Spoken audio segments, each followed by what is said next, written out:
So here's the way I like to look at swimming. You have the act of swimming, dive in the water, you go from point A to point B. When you're doing that, all of this is being activated at the same time. You've got your metabolic energy systems, they feed into the contraction of your muscles to produce force.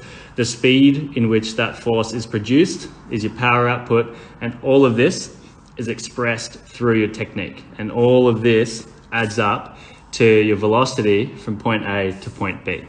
And so if you want to go from a progression where you're focusing on anaerobic capacity, and then you're wanting to, I guess, optimize your power production, then, because let's talk sprinting wise, so we can largely ignore the aerobic element for this type of stuff. Very simply, say when you're initially starting, you want to work on your anaerobic capacity while you're also working on this.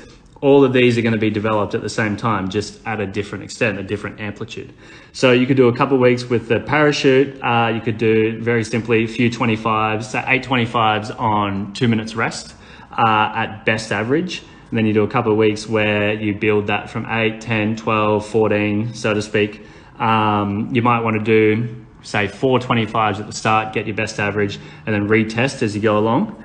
And then after a good period of time where you've developed your anaerobic capacity well, which would also improve a lot of the other areas here at the same time, then you want to move up the hierarchy and develop your power production. And so to do this, you've already got your a well-established capacity here. So you want to take kind of the pedal off the anaerobic load, and so you're going to want more rest, and you're going to be wanting to do outputs that are purely focused on optimizing your technique and optimizing the speed of your force production.